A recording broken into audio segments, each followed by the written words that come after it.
किसमें गति? सजीवों में गति। सजीव में अगर गति आपको मतलब कि हम सजीव में गति किसमें देखेंगे तो मानव में गति, मतलब आदमी में गति देखेंगे तो मानव में गति करने के लिए 2-3 चीज जरूरी होता है। अस्थि, क्या चीज? अस्थि। और दूसरा है पेशी, क्या चीज? पेशी। और तीसरा उपास्थि। 3 चीज को ज्यादा जरूरी पड़ता है। तो अस्थि देखते हैं, अस्थि किसको कहते हैं? अंग्रेजी में इसको कहते हैं बोन्स। हमारे शरीर की जो कठोर संरचना है, आप शरीर में देखिएगा, शरीर में जितना भी कठोर संरचना है, शरीर को अगर चाप के देखेंगे, जैसे इसको अगर हम कस के चापते हैं तो जो कठोर भाग हमको लग रहा है उसी को क्या कहते हैं? अस्थि। हमारे शरीर में 206 अस्थि है वयस्क व्यक्ति के शरीर में, मतलब कोई आदमी जवान है, वयस्क है, युवा है, तो उसके शरीर में 206 अस्थि पाए जाते हैं। हमारे शरीर के जो सबसे बड़ी अस्थि है वो कौन सी है? फीमर। फीमर है, कहाँ पाया जाता है? जांघ में पाया जाता है। और सबसे छोटी हड्डी है अस्टेपी। कौन सी हड्डी? अस्टेपी। अस्टेपी हड्डी कहाँ पाई जाती है? कान में। अस्टेपी हड्डी कहाँ पाई जाती है? कान में अस्टेपी हड्डी पाई जाती है। और जो अब जो हड्डी है, अब 206 हड्डी है, तो 206 हड्डी तो ऐसा थोड़ी है कि एक गो हड्डी है 206 जगह, जो 2 गो हड्डी एक जगह जुड़ा होगा।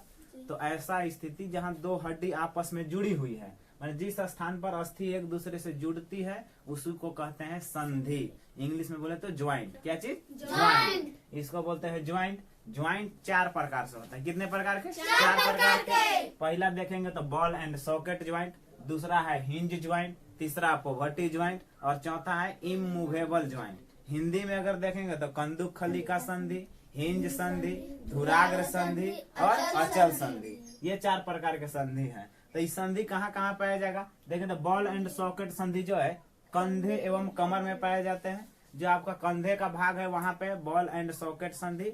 कमर के पास जो पैर जुड़ा हुआ है, जो हम लोग का पैर है, जो फीमर हड्डी है, फीमर हड्डी जहाँ जुड़ता है वहीं बॉल एंड सॉकेट संधि पाया जाता है। और है हिंज संधि। कौन सी संधि? हिंज संधि। हिंज संधि पाया जाता है आपको केहनी और घुटना में। कहाँ पे? केहनी और घुटना में। देखिएगा तो ये केहनी है, यहीं पाया जाता है, एक साइड में खुलता है। जैसे कवाड़ी आप देखे होंगे, गेट, जो गेट होता है आपके घर का गेट है, दरवाजा है, वो जिस प्रकार से खुलता है एक साइड में, उसी प्रकार से हिंज संधि खुलता है। अगला है आपको पोवर्टी ज्वाइंट, बोलते धुराग्र संधि। धुराग्र संधि कहाँ पाया जाता है? गर्दन और सिर को जोड़ने वाली जो संधि है, ये सिर है, ये गर्दन, इसको जो जोड़ने वाली संधि इधर है, यहीं पे कौन सा संधि है? धुराग्र संधि। देखें तो कलाई में भी कौन सी संधि? धुराग्र संधि। चारों तरफ आराम से घूम सकता है लेकिन कम में, ऐसे करेंगे तो भी घूम जाएगा इधर उधर सगरो। अगर आपके पास है कुछ गाड़ने वाला चीज, जैसे कि खंती हो गया चाहे सबल हो गया, उसको गाड़ के कोई भी चीज को, जैसे खूंटा है, खूंटा देखे ना, कोई भी ये जानवर को बांधने के लिए जो खूंटा होता है, वो खूंटा में, वो खूंटा को गाड़ के जानवर के बांध दीजिए। अब इधर उधर हिलैला के बाद उस भी किस प्रकार से, किस संधि के अनुसार काम कर लेगा? धुराग्र संधि के अनुसार काम कर लेगा। हल्का ऊपर नीचे बाएं दाहिने सगरो जाएगा। कौन आगे पीछे? कौन सा संधि? धुराग्र संधि। और अचल संधि कहाँ पाया जाता है? जबड़े एवं कपाल के मध्य में जो संधि है वो अचल संधि। अब देखेंगे तो कपाल में 8 पर, जो कपाल की अस्थि है वो क्रेनियम की अस्थि है, 8 गो अस्थि से मिलकर बना हुआ है क्रेनियम की अस्थि। तो जब 8 गो अस्थि से मिलकर बना हुआ है तो उसमें जुड़ाव होगा, तो जुड़ाव है तो उसको संधि, इसीलिए इसको बोलते हैं अचल संधि, मतलब इधर उधर मूव नहीं करता है। बाद की तीनों संधियां मूव करता है, मैंने इधर उधर घूम सकते। जैसे यहाँ देखेंगे तो यह है आपको धुराग्र संधि, ये घूम रहा है कि नहीं? लेकिन यहाँ वाला संधि घूम रहा है? नहीं घूम रहा है। इसके बाद देखें तो कंकाल। ये कंकाल का होता है, अंग्रेजी में स्केलेटन बोलते हैं। क्या जी?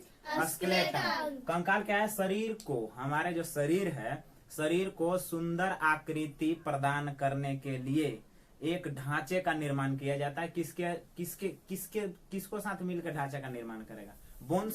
सारा बोन माने 206 अस्थि जो है, 206 अस्थि मिलकर एक ढांचे का निर्माण करता है। उसी ढांचा को क्या कहते हैं? कंकाल कहते हैं। तो ये जो ढांचा बनाएगा उस शरीर को किस प्रकार की आकृति में प्रदान करता है? सुंदर आकृति।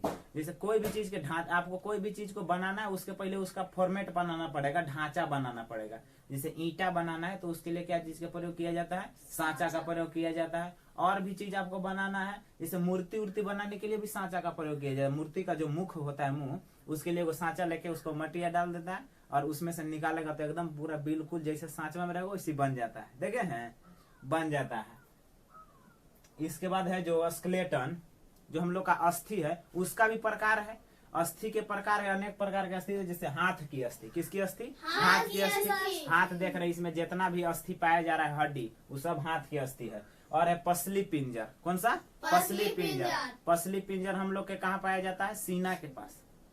सीना। ये पसली पिंजर क्या है? इसमें 12 जोड़ी पसली होती है। कितनी जोड़ी? 12 जोड़ी। 12 जोड़ी पसली होती है। इसका जो आकार होता है शंकुआकार होता है। शंकु के आकार बनाता है, बॉक्स तरी बनाता है। बॉक्स कैसा बनाएगा? तो शंकु के आकार का बॉक्स बनाएगा।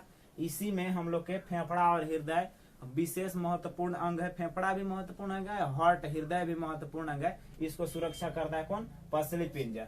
इसके बाद है मेरुदंड। कौन सा? मेरुदंड। मेरुदंड क्या है? मेरुदंड गर्दन से लेके आपको यहाँ गर्दन से लेके कमर तक पाया जाता है वो अस्थि, उसी का नाम है मेरुदंड। ये मेरुदंड एक अस्थि से नहीं बना हुआ है, 33 छोटी छोटी अस्थियों से बना हुआ है ये मेरुदंड। इसी के सहारे हम लोग सीधा खड़ा रह सकते हैं। आपको झुकने नहीं देता है ज्यादा। अब ऐसा नहीं है कि झुकने नहीं देगा, आप मेरुदंड नहीं रहेगा, टूट जाएगा तो आप सीधा नहीं हो पाइएगा। इसमें प्रॉब्लम है। कितने हड्डियों से मिलकर बनाई है? 33। अब कंधे की अस्थि। ये जो कंधे की अस्थि है, यहाँ पे दो गो अस्थि पाए जाते हैं। कितने अस्थि? 2 अस्थि। आगे श्रोणी अस्थि। श्रोणी अस्थि कहाँ पाया जाता है? कूल्हे वाला भाग के पास पाया जाता है। कूल्हे का वह भाग जिसके सहारे हम बैठते हैं। कूल्हे का वह भाग जिसके सहारे हम बैठते हैं वो है। अब ये भी अंगों को सुरक्षा करता है। आमाशय के नीचे पाए जाने वाले अंगों का सुरक्षा करता है कौन सा? श्रोणी अस्थि। इसके बाद है मानव खोपड़ी। कौन सा है? मानव खोपड़ी। मानव खोपड़ी में 2 प्रकार के संधि। कितने प्रकार के? 2 प्रकार के। देखेंगे तो एक क्रेनियम की अस्थि और चेहरे की अस्थि। किसकी अस्थि? चेहरे की अस्थि। क्रेनियम की अस्थि और चेहरे की अस्थि। क्रेनियम की अस्थि में 8 अस्थि पाए जाते हैं, चेहरे की अस्थि में 14 अस्थि पाए जाते हैं। ये जो क्रेनियम के अस्थि है, इसी क्रेनियम के अस्थि में हम लोग का सबसे महत्वपूर्ण अंग शरीर का कौन सा? मस्तिष्क का रहता है। इसी में रहता है क्रेनियम की अस्थि में।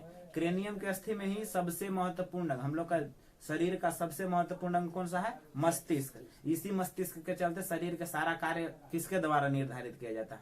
मस्तिष्क के द्वारा। आपको किसी से बात करना है, किसी को मारना है, चाहे और कुछ करना है, तो कौन आपको बताएगा? माइंड बताएगा। माइंड बताएगा कि उसको मारो। अब देखते हैं उपास्थि। उपास्थि क्या होता है? तो हमारे जो अस्थि है, अस्थि जहाँ जुड़ा होता है, अस्थि के हर एक जुड़ाव के पास उपास्थि पाया जाता है। कार्टिलेज। कैसी पाया जाता है? कार्टिलेज। ये फ्लेक्सिबल होता है, मुड़ सकता है। फ्लेक्सिबल होता है मैंने मोड़ सकते। जैसे कान देखिएगा तो कान भी क्या है? कार्टिलेज है। कान क्या है? कार्टिलेज। अब आप बताइए कि जो अचल संधि है, अचल संधि के बाद कार्टिलेज पाया जाएगा?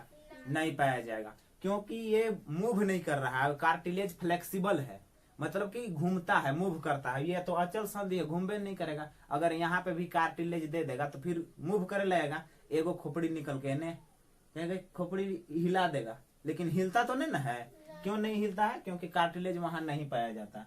अब बता पेशी, मसल्स। बोले तो मांस जो है आपके शरीर में, उसी को पेशी बोलते हैं, मसल्स बोलते हैं। ये भी हम लोग की गति करने के लिए सहायता करता है। कैसे गति करने के लिए सहायता करता है? तो 2 पेशियां आपस में मिलकर संकुचन करती है। मतलब एक पेशी है, संकुचन मतलब कि सिकुड़ना। एक पेशी सिकुड़ेगी तो दूसरा इधर से आराम से गति कर सकता है। पेशी जो है से खिंचाव बल उत्पन्न करती है, धक्का नहीं दे सकती है आपको। धक्का टाइप से नहीं दे सकती, केवल खिंचाव बल उत्पन्न कर सकते हैं। मैंने यहाँ हाथ देख रहे हैं तो ये पेशी सिकुड़ेगा तो ऑटोमेटिक इधर खींचा चला आ जाएगा। आ जा रहा है कि नहीं? तो यहाँ पेशी का हो जाती है, सिकुड़ जाती है, और फिर छोड़िएगा तो फैल जाएगी। इसके अब और भी, जैसे कि अब मानव में गति करने के लिए बेसिक चीज यही है। आपको बेसिक ऐसा नहीं कि इतनी चीजें, इसमें और ज्यादा आप अध्ययन कर सकते हैं, लेकिन बेसिकली चीज जो बेसिक चीजें वो इतना है। अब देखेंगे कि और जंतु है, जैसे कि केचुआ है, घोंघा है, तिलचट्टा है, पक्षी, सर्प, मछली। इसमें किस प्रकार से गति होता है? केचुआ में किस प्रकार से गति होता है? केचुआ की जो गति होती है वो किस प्रकार से? विस्तारण और संकुचन के द्वारा होती है। केचुआ अपने शरीर को फैला लेता है और फिर सिकुड़ लेता है, फैला लेता है, सिकुड़ लेता है। इसी फैलाव सिकुड़ के चलते केचुआ गति करता है। घोघा क्या होता है? घोघा पेशीय पाद के अनुसार गति करता है। उसके अंदर के जो मांस होता है उसी को पेशीय पाद कहते हैं, उसी के अनुसार गति करेगा। घोंघा का जो कंकाल होता है, कौन सा कैसा कंकाल होता है? बाह्य कंकाल होता है, बाहरे होकर हड्डी होता है। कंकाल मतलब कि स्केलेटन, हड्डी उसका बाहर होता है। तेलचट्टा भी बाह्य कंकाल है। तेलचट्टा का भी कैसा कंकाल है? बाह्य कंकाल। इसमें देखेंगे तो 3 जोड़ी कांची पाई जाती है, पैर पाया जाता है। 2 जोड़ी कांची पाई जाती है, पंख पाई जाती है। तेलचट्टा आपको उड़ सकता है, जमीन पर चल सकता है और दीवार पर चढ़ सकता है। अब देखेंगे तो पक्षी में क्या है, तो पक्षी का जो हड्डी होता है, बोन्स होता है, वो खोखली होती है और उसके अंदर वायु प्रकोष्ठ भरा होता है। और वायु प्रकोष्ठ भरे होने के कारण पक्षी का जो वजन है वो हल्का हो जाता है, और हल्का हो जाएगा और ये इसका जो हड्डी है वो बहुत मजबूत होता है, जिसके कारण ये आराम से उड़ सकते हैं। और इनका जो पेशी है, वक्ष की पेशी, वो पंख को जकड़े हुए रखता है ताकि पंख कितना भी फड़फड़ाए तो टूट के गिरे नहीं। अब आता है सर्प। सर्प गति कैसे करता है, अपने वलयों के कारण। इसमें बहुत सारा वलय पाया जाता है, तीक्ष्ण वलय पाए जाते हैं, छिन्न भिन्न रहते हैं, लेकिन सबको एक साथ में जोड़ के हुए रखता है इसका पेशी। सर्प का जो पेशी होता है, मांस, एक साथ में सारे वलयों को जोड़ कर रखता है और वलय उत्पन्न करती है, मुड़ाव घुमाव के चलते गति करती है। अब मछली गति कैसे करती है, तो मछली की गति करने के लिए सबसे जरूरी चीज है इसका शरीर, क्योंकि गति कर रही है कहाँ, जल में। किस में गति कर रही है, जल में। और जल में गति करने के लिए शरीर का धारा रेखीय होना बहुत जरूरी है मछली के शरीर का। तो मछली के शरीर का धारा रेखीय, धारा रेखीय क्या है, तो मुंह और पूंछ पतला होता है और बीच में मोटा होता है। ऐसे संरचना जब शरीर की रहेगी, मुंह उसका पतला और पूंछ जो है सो भी पतला, लेकिन बीच में मोटा जब होगा तो ऐसी संरचना को हम लोग धारा रेखीय कहते हैं। तो मछली के शरीर धारा रेखीय होता है। इसके मछली के शरीर पर पंख पाए जाते हैं। क्या चीज पाए जाते हैं, पंख पाए जाते हैं। और पंख क्या काम करता है, तो अपने पानी में संतुलन बनाने के लिए, जल में संतुलन बनाने के लिए काम करता है। और मछली के दिशा परिवर्तन, माने मछली को घूमना है तो उसमें सहायता कौन सा करता है, पंख करेगा। इतना